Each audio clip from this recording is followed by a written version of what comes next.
Waalaikumsalam warahmatullahi wabarakatuh. Alhamdulillahi rabbil alamin wa bihi nasta'inu ala umuri dunya waddin. Wa sallallahu ala sayyidina Muhammadin wa ala alihi wa sahbihi ajma'in. Nawayna ta'alluma wa ta'lim wa tadhakkura wa tadhkir wa naf'a wal intifa' wal farida wa istifadah wal hatha ala tamassuki bi kitabillah wa sunnati rasulillah wa du'a ila al-huda wa dalalati ala al-khair ابتغاء وجه الله مرضاته وقربه وثوابه سبحانه وتعالى آمين اللهم آمين أما بعد. Alhamdulillah, syukur kita kepada Allah Subhanahu wa taala yang taufik dan hidayah sehingga pada malam ini kita teruskan lagi membaca kitab Risalatul Tauhid sambungan muka berapa? 28. 27. Ya.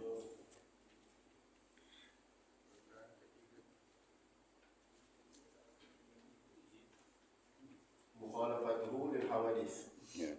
Sambungan Sambungan berapa? yang atas sekali mulai gitu. Dari atas sekali. Yang salah. Kesalahan tuan yang baru. Qala musannif rahimahullahu ta'ala wa nafa'ana wa iyyakum bi'ulumihi fid dharain amin Allahumma amin. Masih di bawah tajuk mukhalafatuhu lil hawadits.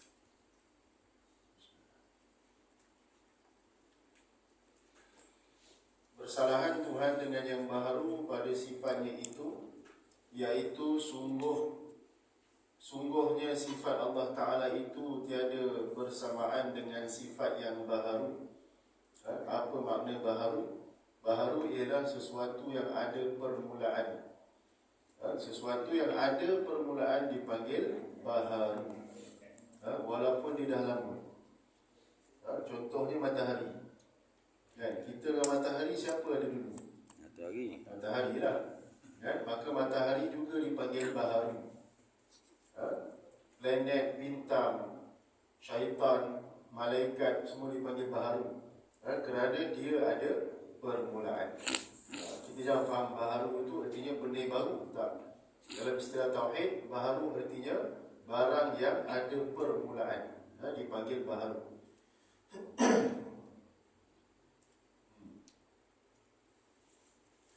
Kerana sifat Tuhan itu qadim, lagi azali. Arti qadim ialah sifat Allah yang tiada permulaan. Zat Allah yang tiada permulaan dipanggil qadim, lagi azali dan melengkapi takluknya. Maka sesungguhnya sifat makhluk itu bertakluk pada setengah perkara jua. Seperti sama Tuhan bertakluk ia pada segala yang mawjudat, dan sama yang baharu bertakluk ia kepada setengah jua, iaitu pada suara sahaja. Demikian pada sifat-sifat yang lain tiada serupa dengan sifat Tuhan. Contoh, kita kata Allah Maha mendengar. Makhluk pun mendengar. Allah mendengar, kita mendengar. Apa beza mendengar Allah dengan kita? Jadi mukhalafatuhu ta'ala lil hawadis lah yang membezakannya.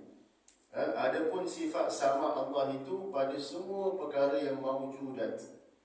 Sifat mendengar Allah ni, dia merangkumi keseluruhan benda yang ada di atas muka bumi, walaupun ianya tidak bersuara. Contohnya perkara-perkara yang jamadat. Jamadat ni benda yang mati. Contoh macam dinding, batu, kayu, besi, itu dipanggil jamadat. Benda-benda tu kita boleh dengar. Habis besi dengar, ada apa-apa tak? Tak ada. Batu, kayu tak dengar. Tapi Allah Maha mendengar atas perkara tersebut. Adapun sifat sama makhluk hanya mendengar barang yang bersuara sahaja, barang yang berbunyi sahaja, baru kita dengar. Benda tak berbunyi, kita tak dengar. Maka itu beza antara samaknya Allah dengan samaknya manusia. Kalau orang cakap perlahan tak dengar, cakap kuat pun dengar. Tapi di sisi Allah, kuat atau perlahan tidak ada beza. Kuat atau perlahan tidak ada perbezaan.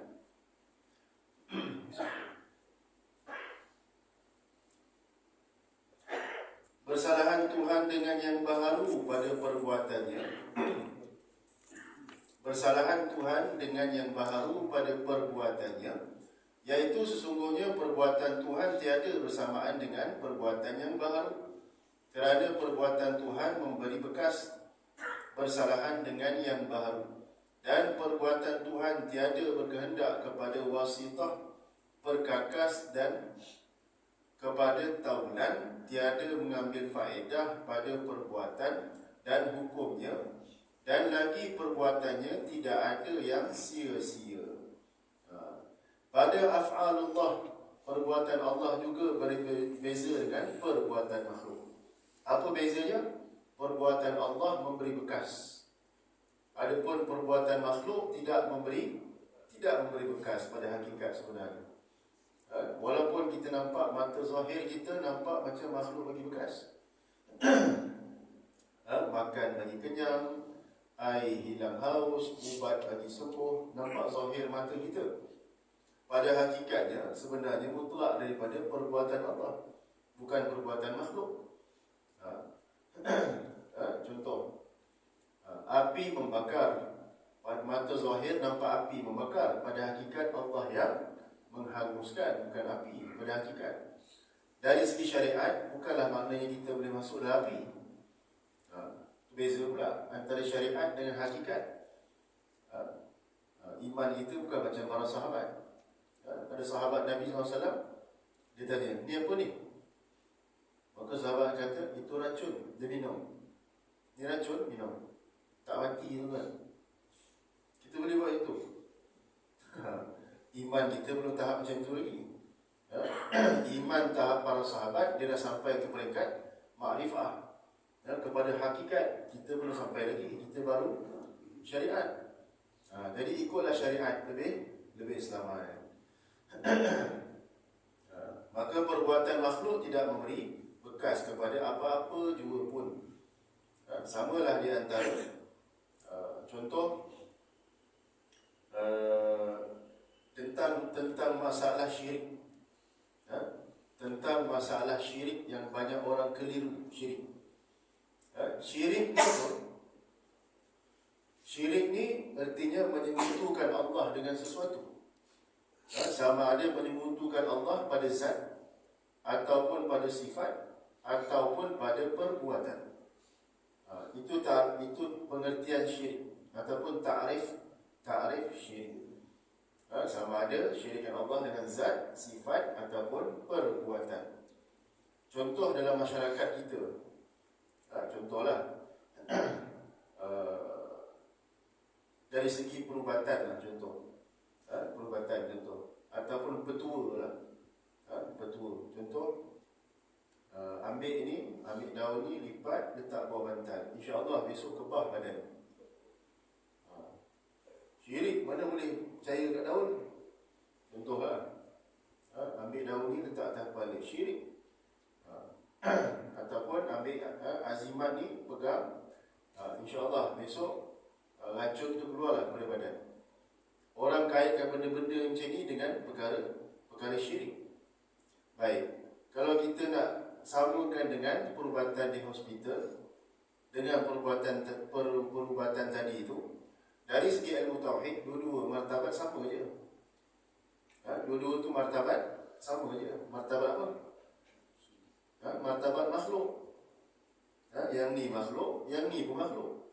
Ubat hospital makhluk, petua ni pun makhluk juga. Dua-dua makhluk. Siapa yang yakin makhluk memberi kesembuhan ataupun memberi manfaat, maka hukumnya syirik. Kenapa ubat hospital tak pernah kita sebut syirik, tapi dalam perubatan tadi kita kata syirik? Kenapa? Petua orang tua-tua nak elakkan anak muntah, cik berit, ikat tali kasut kat perut. Elok pula tu. Nak kata syirik. Dengan makan ubat farmasi, elok juga. Maka dekat situ akidah pun betul. Prinsip akidah kita mesti betul. Kalau kita kata ikat tali kasut pun syirik, kita kena kata juga makan ubat farmasi pun syirik juga. Sebab dua-dua ni martabat Makhluk. Sama, makhluk. Kita kena faham kat situ. Kalau kita nak pergi kepada kajian-kajian, contoh ubat ni dikaji, dari segi klinikal apa semua tu, itu dalam bab lain. Dalam bab lain. Adapun dalam bab petua, dalam bab petua pula itu dipanggil hukum adat. Hukum adat. Maka kalau kita tak nak lah, macam tak confident lah, contoh perubatan kampung ni, contoh kita lebih yakin dengan perubatan hospital, itu pulang lah. Atas kita lah. Itu namanya ikhtiar. Tak dipaksa pun. Untuk buat macam ni ke, buat macam ni ke, tak dipaksa. Itu dipanggil ikhtiar. Maka pilihan, terpulang. Adapun dalam bab memberi bekas tadi, kita mau yakin kedua-dua ini asbab yang tidak memberi bekas. Yang bagi bekas adalah Allah Subhanahu Wa Taala, yang bagi sembuh dan tidak bagi sembuh. Baik. Tapi tak dinafikan lah, ada juga bohong menipu. Kan ada bohong menipu. Ada arwah adik saya, sebelum dia meninggal, perempuan, dia pergi rawang, dalam badan dia ada kanser. Pergi rawang, mak dan abah saya bawa pergi pembedahan batin. Nak ikhtiar lah ni, pembedahan batin. Orang tu buat pembedahan batin, tak pakai pisau pun buat isyarat ni. Dia buat isyarat, dia tutup dia kain, isyarat dia keluar lagi seketul daging buat keluar. Maka orang kata, inilah kanser dia. Ni kanser saya buat keluar lah. Bapak saya pegang, apa sejuk ya, macam bau keluar pitik ais. Daging apa tu? Organ dalam badan kita kan panas. Daging lembu bau botong tu kan, kenapa? Kan panas, suam-suam kan, benda baru keluar daripada badan. Ni sejuk bapak saya tu. Wallahualam. Tak tahulah macam mana kaedah dia. Saya pun tak buat rawatan macam tu, pembedahan batin apa semua. Tapi kalau dia anugerah daripada Allah, tu lain lah. Ataupun dia belajar. Macam orang urut patah, kan, kaki 9 tadi kan, urut patah boleh urut, boleh sambung balik. Ini kalau dapat kemahiran ni tuan-tuan, memang kerja tu lah, tak ada kerja lain lah. Orang daripada utara selatan mesti datang ni, urut patah, kan, benda patah urut boleh elok balik. Bukan semua orang boleh buat.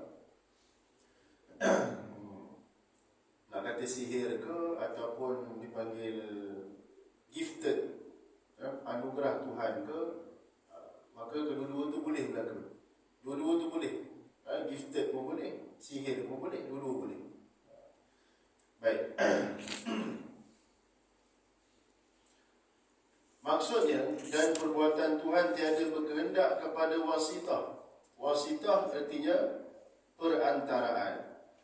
Walaupun kita nampak macam ada perantaraan di antara perbuatan Allah dengan hajat kita. Contoh macam air lah. Kita haus, minum, hilang. Nampak macam perantaraan. Dari segi zahir nampak macam Allah berhajat kepada air untuk hilangkan haus kita. Nampak macam perantaraan, tapi kita berhati-hati. Air tidak boleh memberi bekas apa-apa pun kepada tubuh badan kita, melainkan Allah sahaja mutlak bagi. Dalam bab minum air pun akidah kena betul. Dalam bab makan nasi pun akidah mesti betul. Cuma dari segi dipanggil kalam majazi yang kita pakai setiap hari. Kalam majazi ni, kalam adat dipanggil. Haus lah Pak Air minum. Lapar ni makan ni, lu kena tom yum kat depan ni. Contoh. Kawan seorang ni Josh, wish, kita mau yakin Allah bagi kenyang, bukannya tom yum bagi kenyang. Susah orang macam ni tu kan. Kita nak bersembang dengan dia pun kena fikir 2-3 kali, takut salah cakap. Adalah kawan-kawan kita, rakan seusaha yang semangat kan, ada terlebih semangat, kadang-kadang kena tegur juga. Tengah makan kan, sedap betul lah nasi. Siapa yang beri sedap? Kan, masa dia tengah makan dia dakwah kita lah. Ustaz, Allah bagi sedap Ustaz. Dia nak ajar kita lah. Macam mana kita bodoh? Kalau nak cerita semua hakikat tuan-tuan, kita bercakap ni nak cerita hakikat je tuan-tuan, tak jadi apa. Nak cerita hakikat kan. Memang kalau cerita hakikat, semua datang daripada Allah. Semua datang, duit, anak, semua datang daripada Allah. Benda duduk di dalam. Benda hakikat ni benda duduk di dalam. Faham akan hati kita, barang yang kita buat. Hakikat barang duduk di dalam, majazi, zahir duduk di mulut. Kalau semua barang duduk di mulut hakikat tu tak ada apa. Hatta Nabi SAW sendiri pun bersembang macam orang biasa juga. Dalam hadis Nabi SAW, hadis Bukhari, Habbatus sauda shifa min kulli da. Rawahul Bukhari. Habbatus sauda adalah penawar bagi segala penyakit. Habbatus sauda penawar bagi segala penyakit, kecuali mati lah. Nak kata Nabi kata syirik, Nabi syirik cakap ni, yang bagi semua Allah bukan habbatus sauda. Dalam agama dia ada hakikat, dia ada syariat. Cerita pasal madu lebah ada dalam Quran. Ada dalam Quran. Cerita pasal apa? Nakhal, ataupun cuka, ada dalam hadis Nabi SAW. Itu semua dipanggil asbab, benda syariat. Tapi dalam bahasa yang lain ada cerita pasal bab hakikat. Baik.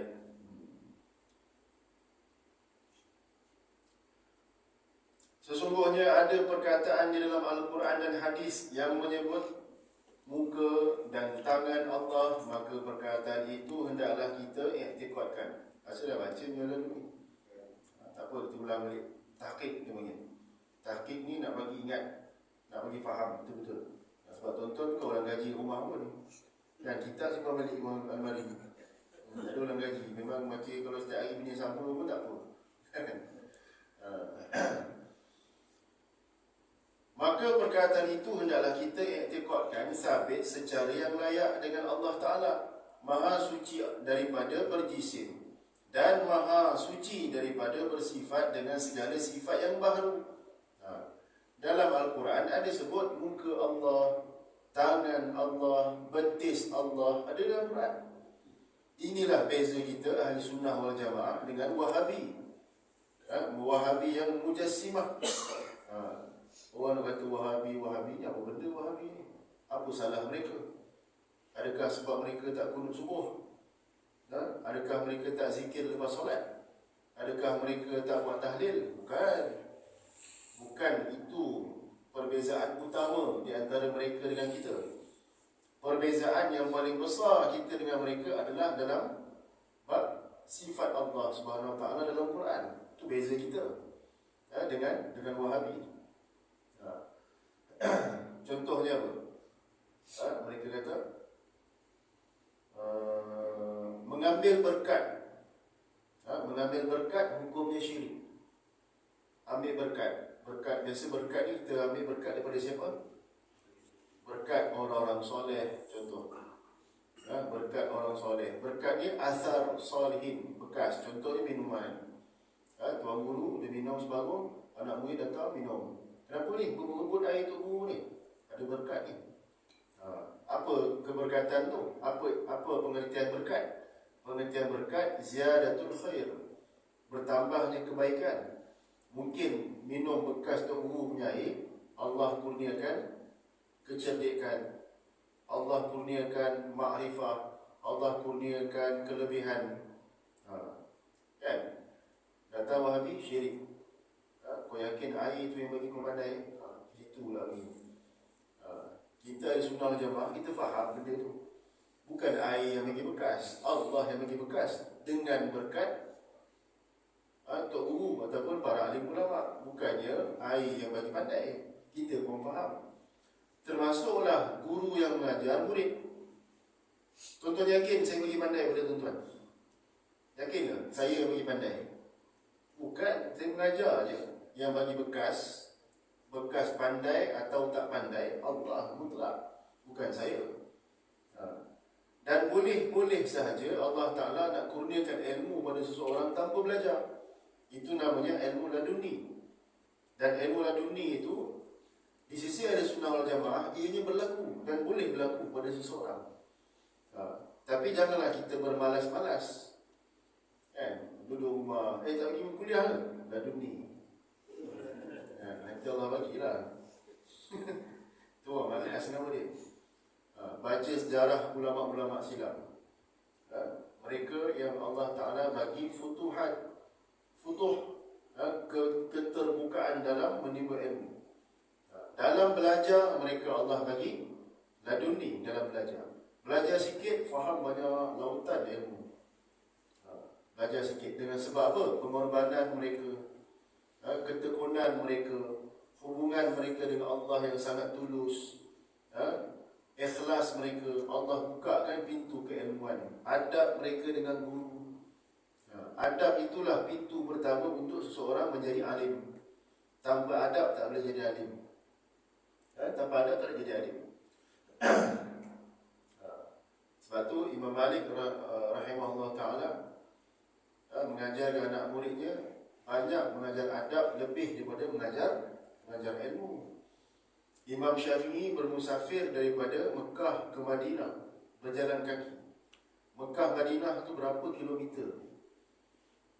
Zaman tu mana ada kereta api laju? Tak ada. Kita pun berkejar-kejar dalam bas nak pergi Mekah Madinah, lama betul.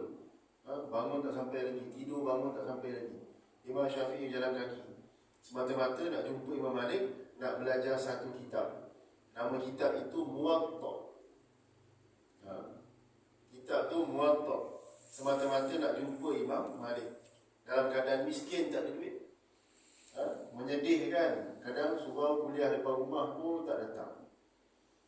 Ulama dulu Allah angkat mereka kerana mujahadah mereka. Kita mujahadah apa sangat tuan-tuan?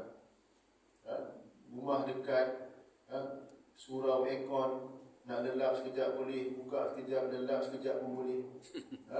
Nak melunjur boleh, nak bersila boleh, pun tak nak datang juga.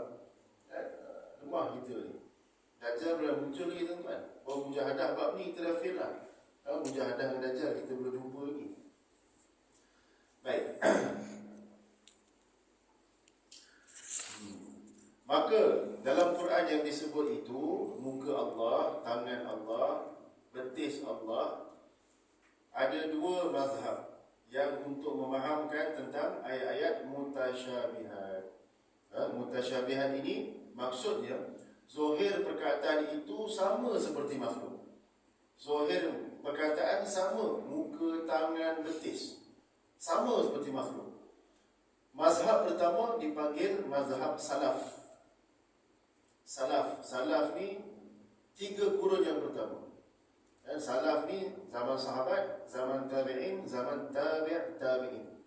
Itu dipanggil salaf. Ataupun daripada zaman Nabi, zaman sahabat, zaman tabi'in. Tiga kurun. Artinya 100 tahun, 300 tahun. Maka zaman itu dipanggil zaman salaf. Zaman salaf memahami ayat mutasyabihat. Contoh ayat dalam surah Rahman, wa yabqa wajhu rabbika dzul jalali wal ikram. Ayat sebelum tu, kullu man 'alaiha fan, setiap sesuatu makhluk semua akan musnah. Wa yabqa wajhu rabbika, yang kekal adalah wajah Tuhanmu. Apa maksud wajah di situ? Maka kata ulama salaf, perkataan wajah itu kita serahkan kepada Allah yang selayaknya. Itu mazhab salaf. Apa makna sebenar? Allah saja itu. Datang kurun 300 tahun selepas itu dipanggil zaman khalaf. Khalaf ini dia tak seperti salaf tadi, menyerahkan ayat sebenar kepada Allah. Tapi khalaf dia mentakwil. Takwil ni artinya mengubah makna zahir, bukan mengubah makna Al-Quran tu, mengubah makna, mengelakkan daripada supaya orang tersalah faham tentang ayat itu. Contohnya, khalaf mengatakan wajhun di situ adalah zat, yang kekal adalah zat Allah. zat. Jadi sesuailah dengan sifat Allah. Datang Wahabi, dia tengok muka Allah. Jadi kita kena beriktikad Allah ada muka, Allah ada wajah. Tapi wajah Allah tidak seperti wajah kita. Itu fahaman Wahabi, itu salah sebenarnya. Allah berwajah, tapi wajah Allah tak sama macam wajah kita. Allah bertangan, tapi tangan Allah tidak seperti tangan kita. Allah ada betis, tapi betis Allah tidak sama dengan betis kita. Ya, dalam surah Al-Qalam Allah firman, Yauma yukshafu an saq, Yauma yukshafu an saq, hari yang Allah singkapkan betisnya. Datang Wahabi, Allah ada betis, tapi betis Allah tak sama macam betis kita. Datang ulama ahli sunnah wal jamaah, ulama tafsir yang muktabar, menafsir ayat tadi, artinya Allah menzahirkan kemarahan dia pada hari kiamat nanti. Dia guna bahasa kias Al-Quran. Itu bahasanya, bukan faham literal. Sebab tu kalau orang pegang Quran mentah-mentah, tanpa ada ilmu pun boleh sesat. Pegang hadis mentah-mentah pun boleh sesat, kalau tak faham makna yang sebenar. Jadi sebab itulah kita bergantung kepada ulama. Kita ni bersandarkan kepada ulama untuk memahamkan kita. Kita orang awam tak pandai. Saya mengajar ni bukan cerita pasal pendapat saya semua. Tak, ni cerita kita ulama. Saya tolong sampaikan kepada tuan-tuan apa yang saya pernah belajar. Apa yang saya pernah belajar dulu, kalau saya dapat sesenduk daripada guru saya, sesenduklah saya bagi kepada tuan-tuan. Kalau saya dapat sesudu daripada guru saya, sesudulah saya bagi kepada tuan-tuan. Tak lebih, tak kurang.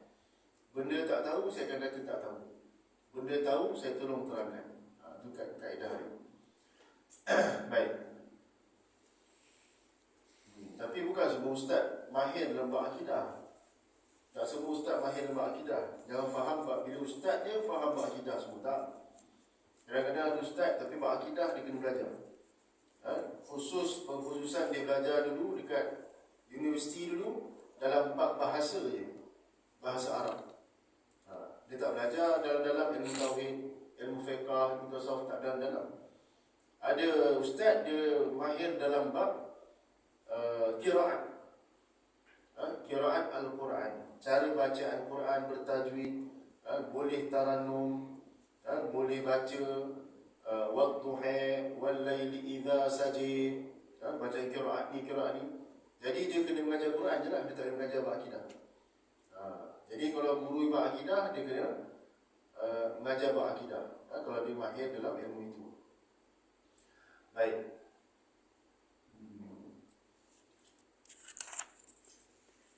Yang maha suci daripada berjisim dan maha suci daripada bersifat dengan segala sifat yang baharu, maka tiada yang mengetahui akan dia melainkan Allah Ta'ala juga.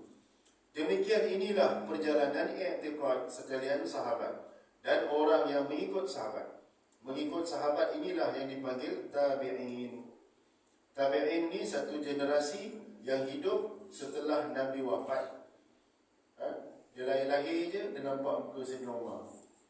Dia lahir-lahir je, nampak muka Sayyidina Ali. Mereka ni generasi tabi'in. Kalau mereka lahir-lahir nampak muka Nabi, mereka ni siapa?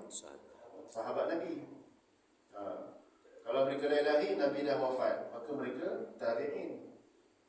Dan tabi'in, generasi selepas tu. Demikian inilah perjalanan ikut sahabat dan orang mengikut sahabat dan orang yang mengikut bagi orang yang mengikut sahabat. Tabi'in. Pengikut kepada pengikut sahabat Nabi. Yang dinamakan ulama mutaqaddimin. Ulama-ulama mutaqaddimin. Maka mereka inilah yang Allah Ta'ala jadikan untuk menjaga agama. Sehinggalah sekarang. Macam mana kita boleh tahu Nabi semayang macam kita semayang tadi? Macam mana kita tahu? Rukuk, sujud, i'tidal, doa. Macam mana kita boleh tahu? Macam mana kita tahu Nabi puasa di bulan Ramadan? Macam mana kita tahu? Macam mana kita tahu haji ni kena tawaf, wukuf, kena melontar, kena sa'i. Macam mana kita tahu? Ini semua jasa-jasa mutaqaddimin, orang-orang terdahulu. Daripada generasi sahabat, tabi'in, tabi'in, mereka menjaga agama, dipanggil sanad. Sebab tu agama ni bersanad. Ilmu pun kena bersanad, pertalian bersanad. Walaupun kita belajar di surau, di masjid contoh, kita baca kitab, guru mengajar kalau fiqah tu di Negeri Sembilan ni yang popularnya kitab fiqh manhaji. Kitab fiqh manhaji, kitab mazhab Syafi'i dalam bab ibadat. Kitab mazhab Syafi'i itu bersanad. Ulama yang menulis kitab tu bersanad, bersambung guru dia, daripada guru dia, guru sampailah kepada Imam Syafi'i. Imam Syafi'i pula ambil pula ilmu daripada guru dia, ambil daripada guru-guru, sampailah tabi'in, tabi'in ambil guru daripada sahabat, sahabat belajar daripada Rasulullah SAW. Bukan mereka ilmu, tak. Ilmu ni semua berantai, sampailah sekarang. Baik.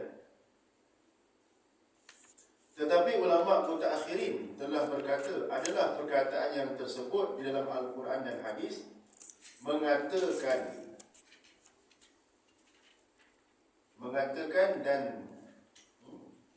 muka dan tangan Allah itu ialah yang dikehendaki dengan muka itu zat.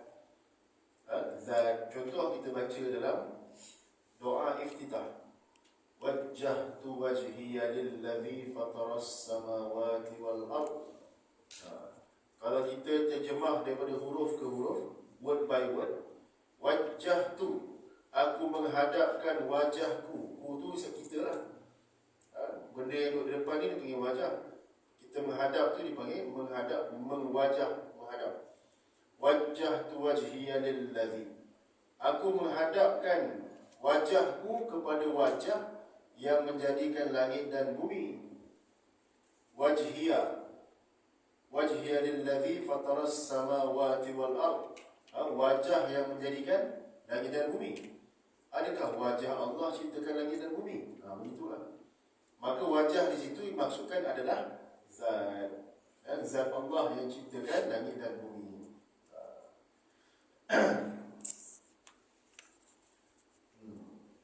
Dan yang dikehendaki dengan tangan itu ialah kudrat.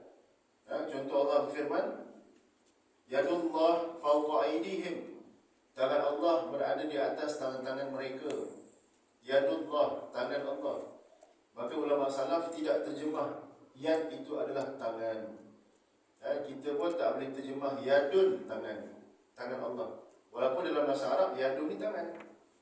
Memang betul pun dalam bahasa Arab yadun tangan. Tapi dalam ayat Quran yadullah tak boleh terjemah tangan Allah. Jadi datang ulama salaf menyerahkan perkataan yadullah kepada Allah yang selayaknya, tidak terjemah Allah bertangan. Datang ulama salaf pula, yadun di situ menunjukkan kepada kudrat, Allah Maha berkuasa. Sebab tangan ni lambang kepada kuasa. Maka itu bahasa kias-kias Al-Quran untuk nak beritahu kita bahawa Al-Quran ini adalah bahasa yang sangat seni, yang sangat halus, yang kita wajib pelajari. Kalau orang menekuni ilmu tafsir, memang orang kata indah lah dapat Quran. Tapi orang belajar tafsir pun kena belajar juga fardu ain. Tauhid, fiqh, tasawuf kena belajar. Ini intibati daripada Al-Quran. Kalau tafsir Quran main tafsir boleh sesat. Jadi kena rujuk kepada tafsir, pakar tafsir yang muktabar. Maka di antara i'tiqad-i'tiqad ini yang lebih sentosa ialah i'tiqad ulama mutaqaddimin ataupun ulama yang silam, daripada sahabat Nabi SAW, daripada tabi'in, tabi'in. Mereka lah dipanggil ulama salaf. Hari ini orang mengaku dia salafi. Saya salaf, saya semayang ikut Rasulullah, tak ikut Imam Syafi'i. Jadi tuan-tuan nak bidah boleh. Tuan-tuan ni semua semayang ikut Imam Syafi'i, saya ikut Rasulullah. Apa kita cakap? Kalau saya senang je, bila kau jumpa Nabi? Kan? Bila jumpa Nabi? bila jumpa Nabi, hidup sezaman dengan Nabi ke? Yang ajar dia sembahyang pun ustaz dia ataupun ayah dia. Ayah dia belajar dari siapa? Tak, kita baca hadis terus amal. Baca hadis terus amal. Siapa pula yang fahamkan kau tentang hadis tu? Satu hal pula. Nabi kalau letak tangan kat sini, letak tangan kat sini tu, siapa yang terangkan?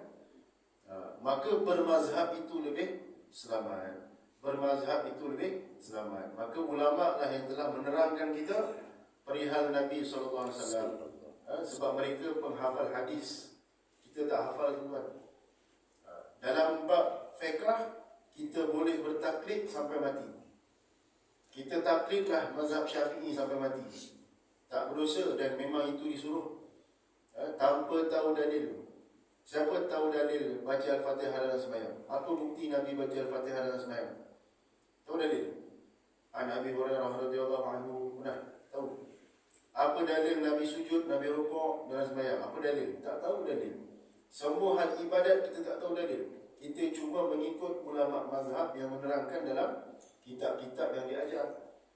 Tapi dalam bab akidah, dalam bab tauhid, setiap orang individu wajib mencari dalil sendiri. Berat. Dalam bab akidah ni, wajib mencari dalil sendiri tentang kewujudan Tuhan. Iaitulah dipanggil ilmu akal. Macam mana akal kita ni dia nak relate dengan wahyu yang Allah Ta'ala turunkan kepada Nabi? Adakah selama ni kita beriman secara terpaksa? Terpaksa jadi orang beriman? Kalau takkan kena pulau lah. Kalau takkan tapi di sudut hujung hati tu nampak macam Tuhan ni macam tak ada je. Contohlah, maka dia punya iktikad belum jazam. Jadi nak dapat iktikad yang jazam, mesti perlukan dalil yang kuat. Dalil akal dengan dalil nakal. Guru hanya memberi kunci, tuan-tuanlah buka pintu. Guru mengajar tauhid ni, dia hanya memberi kunci. Tuan-tuan pegang kunci itu, tuan-tuan bukalah pintu sendiri. Kalau ditakdirkan, na'udzubillah, tiba-tiba guru ajar tauhid itu murtad. Contoh, guru yang mengajar tauhid itu murtad. Adakah tuan-tuan akan taklid juga pada guru itu? Tak boleh taklid dah, guru kita murtad. Tak sah iman kita. Orang tanya, macam mana, kenapa jadi orang Islam? Aku jadi orang Islam ni sebab aku percaya Allah tu ada. Siapa beritahu kau Allah tu ada? Ustaz kuliah malam tadi beritahu ada. Allah tu ada, aku ya ada lah. Kalau ustaz kata tak ada, aku tak ada lah. Itu belum jazam. Itu belum jazam. Dia kena tahqiq betul-betul. Percaya. Seperti mana kalau orang kata ini adalah sebuah kereta. Ini adalah sebuah kereta. Tuan-tuan kata bukan, itu gelas ustaz. Itu gelas, bukan kereta. Adakah tuan-tuan terpaksa kata ini gelas ataupun memang betul-betul yakin ini gelas? Bukan kereta. Memang kita kata ini gelas lah. Memang kita yakin, nampak mata. Macam itulah mata hati kita untuk melihat Allah Subhanahu Wa Taala dengan benar. Dan insya-Allah mudah-mudahan Allah bagi kefahaman kepada saya dan tuan-tuan, dan ini menjadi pedoman daripada peninggalan para alim ulama untuk kita jadikan amalan dan niat untuk sampaikan. Jadi kita tangguhkan majlis kita pada malam ini dengan tasbih kafarah dan suratul Asr. Subhanakallahumma wa bihamdika asyhadu an la ilaha illa anta astaghfiruka wa atubu ilaik. Bismillahirrahmanirrahim. Wal 'asri innal insana lafi khusr illa alladziina aamanu wa 'amilus shalihaati wa tawassaw bil haqqi wa tawassaw bis sabr. Walhamdulillahi rabbil alamin. Taqabbalallahu minkum. Malam ini saya buat minyak dengan air gaul. Siapa yang berhajat boleh ambil